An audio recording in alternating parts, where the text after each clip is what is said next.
In the summer of 1943, the Axis alliance began to fracture under the weight of its own failures. The once unshakable partnership between Nazi Germany and Fascist Italy was breaking apart, weakened by years of defeat, exhaustion, and mutual distrust. On paper, the two nations had stood together since 1939 as brothers in arms under the banner of totalitarian ambition.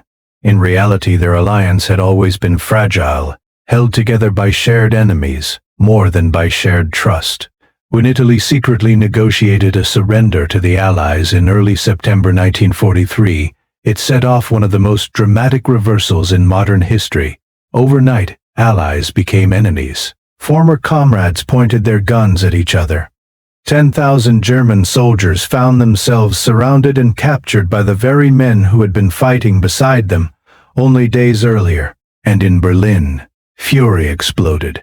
The story of Italy's secret deal with the Americans begins months earlier, in the spring of 1943, when the war turned decisively against the Axis. The Italian campaign in North Africa had collapsed.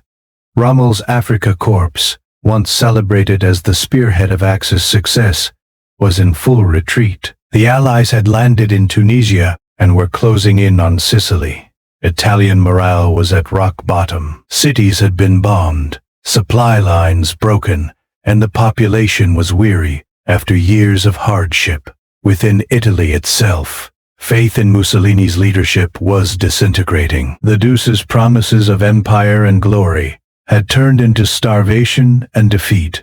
By July, the crisis reached its climax. On the 25th of that month, the Fascist Grand Council voted to remove Mussolini from power. King Victor Emmanuel III ordered his arrest, declaring that the government would continue the war, but under new leadership. Marshal Pietro Badoglio, a veteran general and former chief of staff, was appointed as the new prime minister. Publicly, he announced that Italy remained loyal to its alliance with Germany. Privately, however, he knew the truth.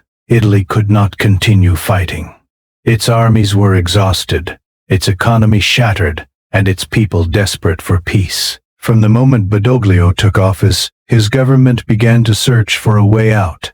Italian officials, aware that the Allies were preparing to invade the mainland, opened secret channels of communication with them. The Americans and British, skeptical at first, sent representatives to discuss surrender terms. These negotiations were conducted in total secrecy, with only a handful of Italian officers and diplomats aware of their existence. The Italians hoped to switch sides quietly, secure an armistice, and then turn their forces against the Germans before they could react. It was a desperate gamble, one that relied on timing, coordination, and a great deal of luck. The Allies meanwhile saw an opportunity to strike at the heart of the Axis. If Italy could be taken out of the war, it would open the Mediterranean to Allied shipping and force Germany to divert troops to the Italian peninsula. It would also deliver a major psychological blow to Hitler, whose confidence in his partners was already fading. In late August 1943, representatives of the Italian government met Allied officers in secret locations to finalize the agreement. The deal was straightforward. Italy would surrender unconditionally, allow Allied forces to land on the mainland, and declare war on Germany. The signing took place in Sicily on September 3, 1943, between General Giuseppe Castellano, representing Italy, and General Walter Bedell Smith for the Allies. However, the announcement was delayed to give time for military preparations. The Italians had hoped to use that time to reposition their forces and defend the country against inevitable German retaliation. But things did not go according to plan. The German High Command had long suspected that Italy was preparing to betray them. Their intelligence networks had picked up signals of Italian hesitation and back-channel communication with the Allies. Hitler himself, deeply mistrustful of everyone, except his inner circle, had already prepared a contingency plan. It was called Operation Achse, the plan to disarm and occupy Italy the moment it defected. German divisions were quietly moved into northern and central Italy, under the pretext of reinforcing defenses against the expected Allied invasion. In reality, they were preparing to seize control of the country the instant the betrayal occurred. While these forces gathered, the Italians hesitated. Badoglio was torn between his fear of the Germans and his desire to end the war. He knew that if he announced the surrender too early, German forces would retaliate immediately, potentially occupying Rome and the entire peninsula before the Allies could arrive. But waiting too long risked losing the advantage of surprise. Meanwhile, the Allies were already advancing up the Italian coast. They had landed in Calabria in early September, expecting Italian cooperation. On the evening of September 8, 1943, the Allies announced publicly that Italy had signed an armistice. The news hit Germany like a thunderclap. In Berlin, Hitler's rage was instantaneous. He saw it not merely as a betrayal, but as an act of treason by a supposed ally who had stabbed him in the back at his weakest hour. Within hours, German forces across Italy were ordered to seize control of every major city, port, and military base. The Wehrmacht and SS divisions already stationed in Italy moved with ruthless efficiency, implementing Operation Achse to the letter. But for a brief, chaotic window, the Italians struck first in several regions where German troops had not yet consolidated control. In the south, and in isolated garrisons scattered across the Balkans and the Aegean, Italian units turned their weapons on their German comrades. Orders from Rome were confused, delayed, and sometimes contradictory, but among many Italian commanders, there was a sense that this was their only chance to act before the Germans retaliated. In places like Sardinia, Corsica, and parts of southern Italy, Italian troops managed to surprise German units, capturing thousands before the situation reversed.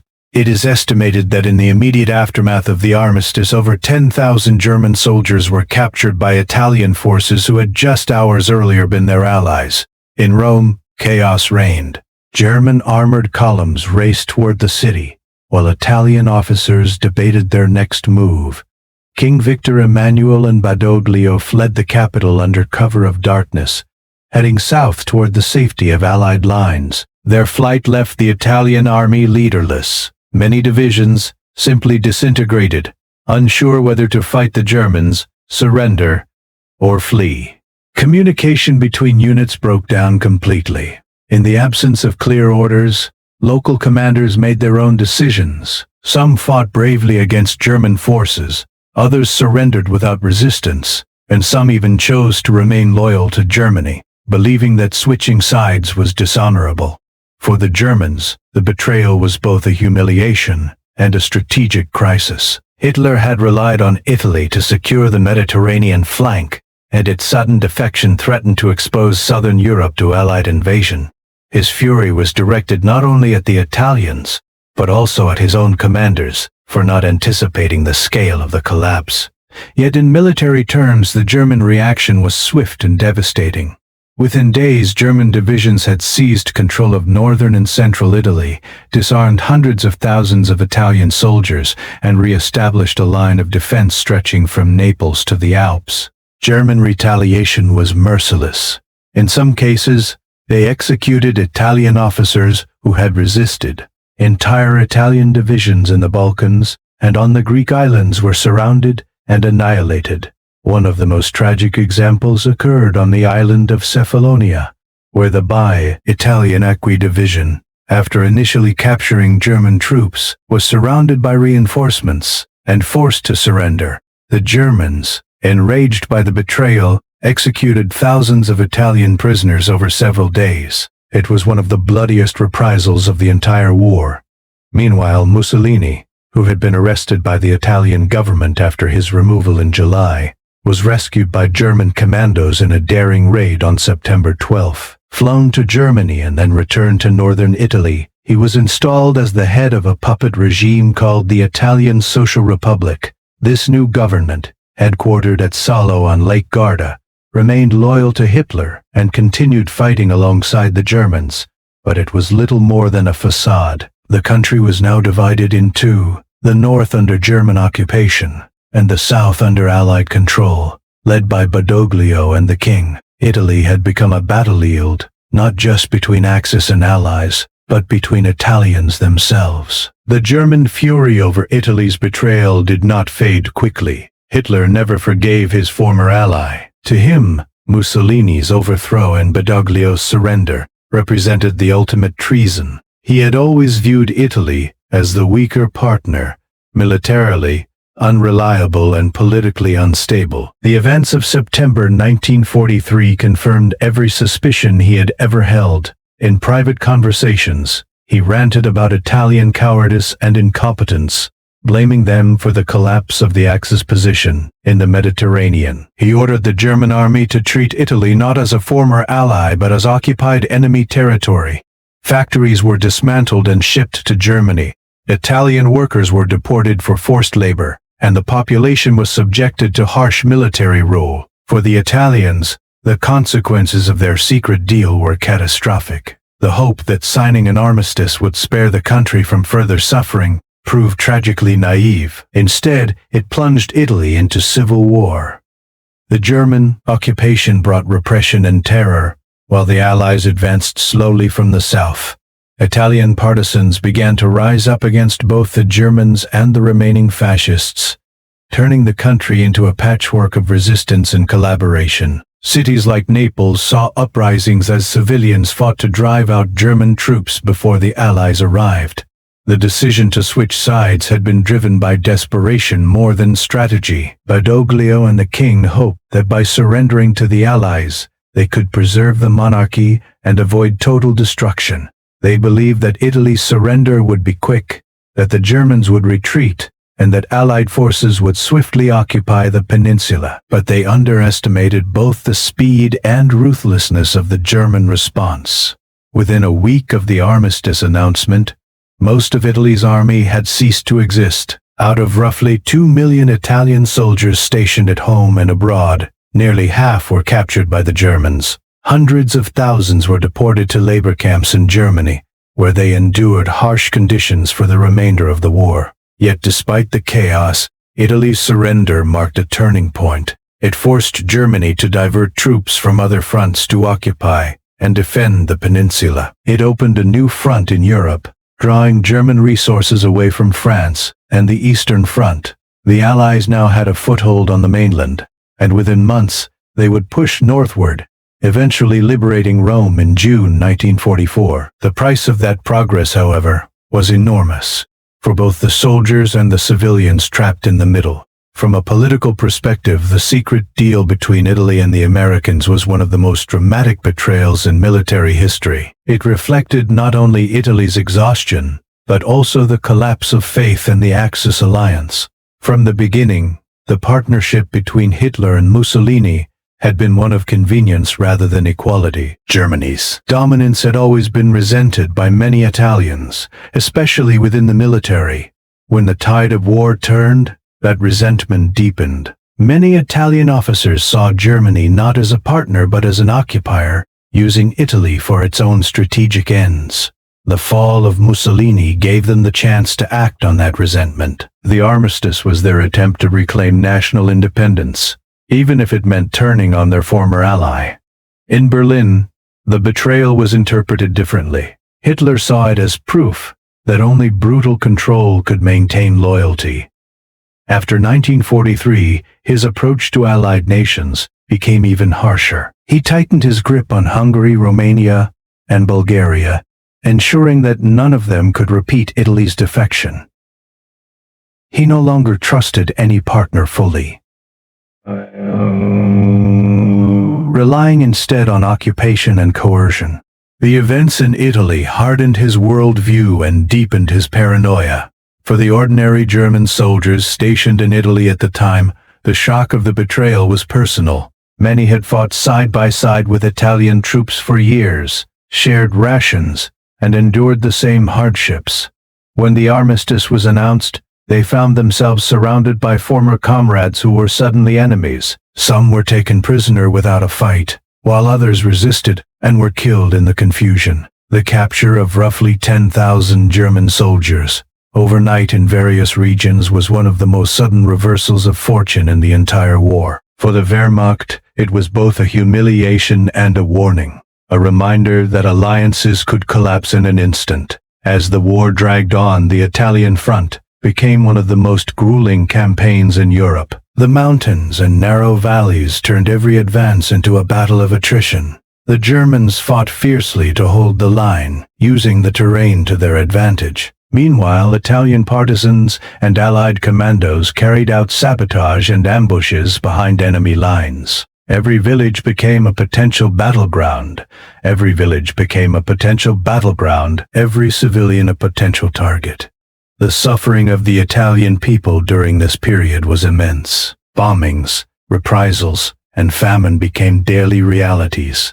When the war finally ended in 1945, Italy lay devastated. The betrayal of 1943 had saved it from total annihilation as a member of the Axis, but at the cost of immense human and moral suffering. The monarchy fell shortly afterward. Replaced by a republic, Mussolini, captured by partisans in April 1945, was executed alongside his mistress. The images of their bodies, hanging in Milan's public square, symbolized the final collapse of fascism. Germany's fury over Italy's defection faded only with its own defeat. The bitterness of betrayal, however, remained etched in the memories of those who lived through it. For many Germans, Italy's switch to the Allied side confirmed a belief that no ally could be trusted.